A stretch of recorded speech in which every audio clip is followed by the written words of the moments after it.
ನಮಸ್ತೆ ಫ್ರೆಂಡ್ಸ್. ಇವತ್ತು ನೋಡ್ರಿ ಉತ್ತರ ಕರ್ನಾಟಕ ಕಡೆ ಭಾಳ ಫೇಮಸ್ ಅದಾವಂಥ ಚುರುಮುರಿ ಚೂಡ ಸ್ಪೆಷಲ್ಲಾಗಿ ಟಿಪ್ಸ್ ಹೇಳ್ಕೊಡ್ತೀನಿ. ಯಾವ ರೀತಿ ಮಾಡೋದು ತಂದು ನೋಡು ಮತ್ತು ಬರ್ರಿ. ವಿಡಿಯೋ ಒಟ್ಟೆ ಸ್ಕಿಪ್ ಮಾಡೋದ ನೋಡ್ರಿ, ವಿಡಿಯೋ ಕೊನೆ ತನಕ ನೋಡ್ರಿ, ತಿಳಿತದ ನೋಡ್ರಿ. ಚುರುಮುರಿ ಚೂಡ ಯಾವ ರೀತಿ ಮಾಡೋದು ಬಾಯಲ್ಲಿಟ್ರಿ ಕುರುಮ್ ಕುರುಮ್ ಅನ್ಬೇಕು ನೋಡ್ರಿ. ಇವಾಗ ಒಂದೆರಡು ಈರುಳ್ಳಿನ ಕಟ್ ಮಾಡ್ಕೊಂಡು ತೊಗೊಂಡು ನೋಡ್ರಿ, ಸಣ್ಣಗೆ ಪಕೋಡ ಮಾಡೋಕೆ ಕಟ್ ಮಾಡ್ತಿರಲ್ಲ ಆ ಥರ ಕಟ್ ಮಾಡ್ಕೊಂಡು ತೊಗೊಂಡು ನೋಡ್ರಿ.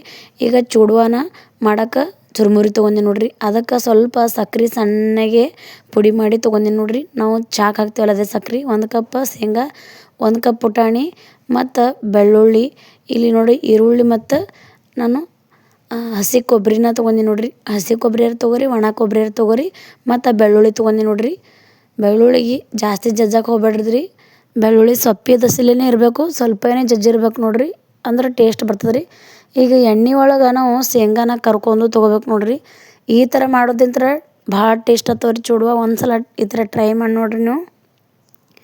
ಇದಕ್ಕೆ ನೋಡ್ರಿ ಶೇಂಗಾ ಹುರಿಬೇಕು, ಮೊದಲೇ ಹುರಿಬೇಕು, ರೆಡಿ ಮಾಡ್ಬೇಕು ಅನ್ನೋದು ಏನು ಇದಕ್ಕೆ ತಕ್ಲೀಫೆ ಬೇಡ.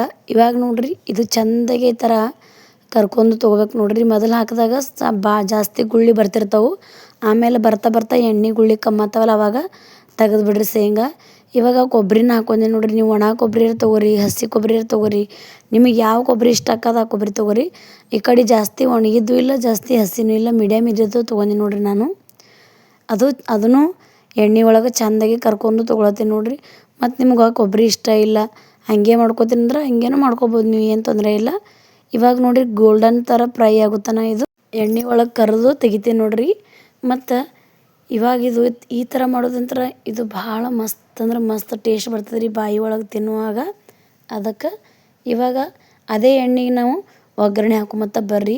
ಹಸಿದು ಕರಿಬೇವು ಹಾಕೊಂಡೆ ನೋಡ್ರಿ. ಹಸಿ ಕೊಬ್ಬರಿ ಕರಿಬೇವು ಹಾಕೋದಂತ್ರ ಚೂಡುವ ಮಸ್ತ್ ಹಾಕೋ ನೋಡ್ರಿ. ಇದಕ್ಕೆ ಜೀರಿಗೆ ಸಾಸ್ವೆ ಅನ್ನ ಹಾಕೋಬೇಕ್ರಿ. ಅರ್ಧ ಸ್ಪೂನು ಜೀರಿಗೆ, ಅರ್ಧ ಸ್ಪೂನು ಸಾಸ್ವೆನ ನಾನು ಹಾಕೊಂಡೆ ನೋಡ್ರಿ. ಮತ್ತು ಇದಕ್ಕೆ ಈಗ ಬೆಳ್ಳುಳ್ಳಿನ ನಾನು ಅಬ್ಬಡ್ ಜಬ್ಬಡ್ ಅಂತೀವಲ್ಲ ಆ ಥರ ಕುಟ್ಟಿ ತೊಗೊಂಡೆ ನೋಡ್ರಿ. ಜಾಸ್ತಿ ಕುಟ್ಟಬಾರ್ದ್ರಿ ಇದಕ್ಕೆ.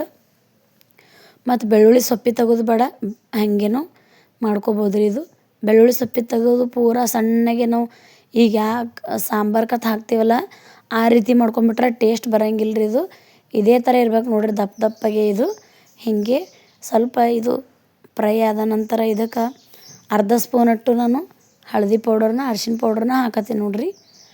ಇದನ್ನು ಸ್ವಲ್ಪ ಸರಿಯಾಗಿ ಮಿಕ್ಸ್ ಮಾಡ್ಕೊಂಡು ಮತ್ತಿನ್ನು ಇದು ಸರಿಯಾಗಿ ಮಿಕ್ಸ್ ಮಾಡ್ಕೊಂಡು ಇದಕ್ಕೆ ನೆಕ್ಸ್ಟ್ ಈರುಳ್ಳಿನ ಕಟ್ ಮಾಡ್ಕೊಂಡು ತೊಗೊಂಡಿದ್ಯಲ್ಲ, ಒಂದೆರಡು ಈರುಳ್ಳಿನ ಕಟ್ ಮಾಡ್ಕೊಂಡು ತೊಗೊಂಡಿಯಲ್ಲ ಆ ಈರುಳ್ಳಿನ ಇದಕ್ಕೆ ಹಾಕ್ಕೊಳತ್ತೀನಿ ನೋಡ್ರಿ. ಇದನ್ನು ಫುಲ್ ಫ್ರೈ ಆಗ್ಬೇಕ್ರಿ ಚೆಂದಾಗಿ. ನೀವು ಗ್ಯಾಸ ಹೈ ಫ್ಲೇಮ್ದಾಗರೆ ಇಟ್ಕೋರಿ, ಲೋ ಫ್ಲೇಮ್ದಾಗರೆ ಇಟ್ಕೋರಿ. ಹೀಗೆ ಮಾಡಬೇಕು, ಹೀಗೆ ಇಲ್ಲತ್ತೇನಿಲ್ಲ, ಇದಕ್ಕೆ ಏನು ತೊಂದರೆ ಇಲ್ಲ, ಹೊತ್ತದತ್ತೇನಿಲ್ಲ. ಇವಾಗ ಹೈ ಫ್ಲೇಮ್ದಾಗ ಇಟ್ಕೊಂಡ್ರೆ ನಡೀತದೆ ರೀ. ಈಗ ಯಾಕಂದ್ರೆ ಈರುಳ್ಳಿ ಹಾಕಿರ್ತೀವಲ್ಲ, ಮೊದಲ ಮೀಡಿಯಮ್ ಫ್ಲೇಮ್ದಾಗ ಇಟ್ಕೊಂಡು ನಾನು ಇದು ಒಗ್ಗರಣೆನ ಹಾಕ್ಕೊಂಡೆ ನೋಡ್ರಿ. ಇದು ಸ್ವಲ್ಪ ಕಲರ್ ಎಲ್ಲ ಚೇಂಜ್ ಆಗಬೇಕು, ಈರುಳ್ಳಿ ಎಲ್ಲ ಬಿಡಿ ಬಿಡಿಯಾಗಿ ಬರ್ಬೇಕು ನೋಡ್ರಿ.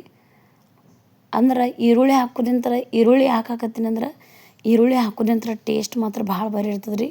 ಅದಕ್ಕೆ ನಾವು ಪುಟಾಣಿ ತೊಗೊಂಡಿವಲ್ಲ, ಪುಟಾಣಿನ ಇದಕ್ಕೆ ಹಾಕ್ಕೊಳತ್ತೀನಿ ನೋಡ್ರಿ ನಾನು ಒಗ್ಗರಣೆಗೆ. ಈಗ ಹಾಕೋದು ಬೇಡ, ಆಮೇಲೆ ಹಾಕ್ತೀರ ಆಮೇಲೂ ಹಾಕ್ಬೋದು ನೀವು, ಅಂದ್ರೆ ಕ್ರಿಸ್ಪಿಯಾಗಿ ಬರ್ತವೆ. ಈಗ ಮಳೆಗಾಲ ದಿನ ಐತಲ್ಲ, ಪುಟಾಣಿ ಮೆತ್ತಗಾಗಿರ್ತಾವೆ, ಅದ್ರ ಸಲುವಾಗಿ ನಾನು ಇದ್ರೊಳಗೆ ಒಗ್ಗರಣೆ ಒಳಗೆ ಹಾಕೊಂಡೆ ನೋಡ್ರಿ. 1 ಸ್ಪೂನಟ್ಟು ಚಿಲ್ಲಿ ಪೌಡ್ರನ್ನ ಹಾಕೊಂಡೆ ನೋಡ್ರಿ. ಮತ್ತು 1 ಸ್ಪೂನಟ್ಟು ಉಪ್ಪನ್ನು, ರುಚಿಗೆ ತಕ್ಕಷ್ಟು ಉಪ್ಪನ್ನು ಹಾಕೊಂಡೆ ನೋಡ್ರಿ. ರುಚಿಗೆ ತಕ್ಕಷ್ಟು ಉಪ್ಪು ಹಾಕೋರಿ. ಇದು ಸ್ವಲ್ಪ ಸರಿಯಾಗಿ ಮಿಕ್ಸ್ ಮಾಡ್ಬೇಕ್ರಿ. ಈಗ ಕೊಬ್ಬರಿ ಮತ್ತು ಶೇಂಗಾ ಮೊದಲೇ ನೀವು ಎಣ್ಣೆ ಒಳಗೆ ಕರಿದು ತೊಗೊಂಡಿರ್ತೀವಿ. ಇದೇ ಸ್ವಲ್ಪ ಈಗ ಒಗ್ಗರಣೆ ರೆಡಿ ಆಯ್ತು ನೋಡ್ರಿ. ಇವಾಗ ಇನ್ನು ಇದಕ್ಕೆ ಚುರುಮುರಿ ಮತ್ತು ಬರ್ರಿ. ಉಪ್ಪು ಖಾರ ಎಲ್ಲನೇ ಹಾಕ್ಕೊಂಡೇವ್ರಿ. ಇನ್ನು ಇದಕ್ಕೆ ಚುರುಮುರಿ ಹಾಕ್ಕೊಂಡು ಮಿಕ್ಸ್ ಮಾಡ್ಕೊಂಡು ಏನು ಜಾಸ್ತಿ ಹೊತ್ತು ಬೇಕಾಗಿಲ್ಲ ಫ್ರೆಂಡ್ಸ್. ಅದಕ್ಕೆ ಭಾಳ ದಿಢೀರನೇ ಆಗಿ ಈ ಸ್ನ್ಯಾಕ್ಸ್ ನೀವು ಮಾಡ್ಕೊಬೋದು ನೋಡ್ರಿ. ಇದಕ್ಕೆ ನಾನು ಚುರುಮುರಿನ ಟ್ರಾನ್ಸ್ಫರ್ ಮಾಡ್ಕೊಳ್ತೀನಿ ನೋಡ್ರಿ. ಇದು ಚುರುಮುರಿ ಹಾಕಿಂದ ಒಂದು 2 ನಿಮಿಷದ ಕಾಲ ರೀ ಇದು ಲೋ ಫ್ಲೇಮ್ದಾಗ ಉರಿ ಇಟ್ಕೊಂಡು ಚೆಂದಾಗಿ ಬೇಯಿಸ್ಬೇಕ್ರಿ. ಈಗ ನಾವೇನು ಇದು ನೋಡ್ರಿ ಫ್ರೆಂಡ್ಸ್ ಸರಿಯಾಗಿ ಮಿಕ್ಸ್ ಮಾಡ್ಕೋಬೇಕಾಗ್ತದೆ ರೀ. ಈಗ ಯಾಕಂದರೆ ಎಲ್ಲ ಕಡೆ ಎಣ್ಣೆ ಮತ್ತು ಮಸಾಲೆ ಏನು ಹಾಕಿರ್ತೇವಲ್ಲ ಅದೆಲ್ಲ ಸರಿಯಾಗಿ ಮಿಕ್ಸ್ ಮಾಡ್ಕೊಬೇಕಾಗ್ತದೆ ರೀ. ನೀವು ಬೇಕಂದ್ರೆ ಮತ್ತು ಇದಕ್ಕೆ ಚೂಡುವಾದ ಮಸಾಲೆನೂ ಸಿಗ್ತದೆ ಅಂಗಡಿ ಒಳಗೆ, ಅದನ್ನು ಹಾಕೋಬೋದು ನೀವು. ನಾನು ಸಿಂಪಲ್ಲಾಗಿ ಮಸಾಲೆ ಯೂಸ್ ಮಾಡ್ಲಾರ್ದೇ ಭಾಳ ಹೆಲ್ದಿಯಾಗಿ ಮಾಡಿ ತೋರಿಸ್ಲತ್ತೀನಿ ನೋಡಿರಿ. ಭಾಳ ಅಂದರೆ ಭಾಳ ಮಸ್ತ್. ಸಾಯಂಕಾಲ ಮಳೆ ಬರುವಂಥ ಟೈಮ್ದಾಗ ಈ ಥರ ಚೂಡುವ ಮತ್ತು ಒಂದು ಕಪ್ ಚಹಾ ಮಾಡ್ಕೊಂಡು ಕುಡಿದ್ರೆ ಏನು ಕೇಳ್ತೀರಿ, ಸ್ವರ್ಗನೇ. ಇವಾಗ ನೋಡಿರಿ ಉಪ್ಪಂತೂ ಮೊದಲೇ ಹಾಕ್ಕೊಂಡಿದ್ದೀವಿ. ನಾವು ಏನು ಸಕ್ರೆ ಪುಡಿ ಮಾಡಿ ತೊಗೊಂಡಿದ್ದೇವೆ ನೋಡಿರಿ, ಆ ಸಕ್ರೆ ಪುಡಿನೂ ಈಗ ಹಾಕ್ಕೊಂಡು ಮತ್ತು ಉಪ್ಪು ಏನರ ಕಮ್ಮಿ ಇರ್ತದೆ ಉಪ್ಪನ್ನ ಹಾಕ್ಕೊಂಡಿ ನೋಡಿರಿ. ಎಲ್ಲ ಸರಿಯಾಗಿ ಮಿಕ್ಸ್ ಮಾಡ್ಕೊಂಡು ಲಾಸ್ಟಿಗೆ ನಮ್ಮ ಚೂಡುವ ರೆಡಿ ಆಗೈತೆ ನೋಡಿರಿ. ಎಷ್ಟು ಮಸ್ತ್ ಆಗ್ಯಾವತ್ತಂದು ನೋಡ್ತಿರ್ಬೋದು ನೀವು. ಇವಾಗ ಭಾಳ ಮಸ್ತಾಗಿ ರೆಡಿ ಆಗ್ಯಾವ್ರಿ ಚೂಡುವ. ಈಗ ಟೇಸ್ಟ್ ಮಾತ್ರ ಅದ್ಭುತ ಇರ್ತಾವೆ. ಈ ವಿಧಾನದಾಗ ಒಂದು ಸಲ ಟ್ರೈ ಮಾಡಿರಿ. ಮತ್ತು ನೀವು ಯಾವ ರೀತಿ ಮಂಡಕ್ಕಿ ಚೂಡುವ ಮಾಡ್ತೀರಿ ಮತ್ತು ಮಂಡಕ್ಕಿಲಿ ಯಾವ ರೆಸಿಪಿ ಮಾಡ್ತೀರಿ ಅನ್ನೋದು ಕಮೆಂಟ್ ಮೂಲಕ ತಿಳಿಸ್ರಿ, ನನಗೂ ಹೆಲ್ಪ್ ಆಗತ್ತೆ ನೋಡಿರಿ. ಇವಾಗ ಇದು ಟೇಸ್ಟ್ ಅಂತೂ ಭಾಳ ಸೂಪರಾಗಿರುತ್ತೆ ರೀ. ಒಂದು ಸಲ ಈ ವಿಧಾನದಾಗ ಟ್ರೈ ಮಾಡಿ ನೋಡಿರಿ. ಮತ್ತು ನನ್ನ ರೆಸಿಪಿ ನಿಮಗೆ ಇಷ್ಟ ಆಗಿತ್ತಂದ್ರೆ ಈ ಸ್ನ್ಯಾಕ್ಸ್ ರೆಸಿಪಿ ಲೈಕ್ ಮಾಡಿರಿ, ಶೇರ್ ಮಾಡಿರಿ, ಸಬ್ಸ್ಕ್ರೈಬ್ ಮಾಡಿರಿ. ಸಬ್ಸ್ಕ್ರೈಬ್ ಮಾಡೋದು ಮಾತ್ರ ಮರಿಬೇಡಿ ಫ್ರೆಂಡ್ಸ್. ನೀವು ಸಬ್ಸ್ಕ್ರೈಬ್ ಮಾಡೋದಂದ್ರೆ ನನಗೂ ಹೆಲ್ಪ್ ಆಗುತ್ತೆ ರೀ. ಮತ್ತು ಫ್ರೆಂಡ್ಸ್ ಫ್ಯಾಮಿಲಿಗೆಲ್ಲ ಶೇರ್ ಮಾಡಿರಿ. ಇದ್ರ ಜೊತೆ ಒಂದು ಉಳ್ಳಾಗಡ್ಡಿ ಕಟ್ ಮಾಡ್ಕೊಂಡು ತಿಂದುಬಿಟ್ರೆ ಭಾಳ ಅಂದ್ರೆ ಭಾಳ ಒಂದು ಬೆಸ್ಟ್ ಕಾಂಬಿನೇಷನ್ ನೋಡಿರಿ. ಒಂದು ಕಪ್ ಚಹಾ, ಈರುಳ್ಳಿ ಮತ್ತು ಈ ಥರ ಚೂಡುವ ಆಯ್ತು ನೋಡಿರಿ, ಮುಗೀತು ನಮ್ಮದು ರೆಸಿಪಿ. ಮತ್ತು ಇದೇ ಥರ ಈಸಿ ರೆಸಿಪಿಯೊಂದಿಗೆ ಡೈಲಿ ನಾನು ಬರ್ತಾ ಇರ್ತೀನಿ. ಅಲ್ಲಿ ತನಕ ಕೀಪ್ ವಾಚ್. Bye friends.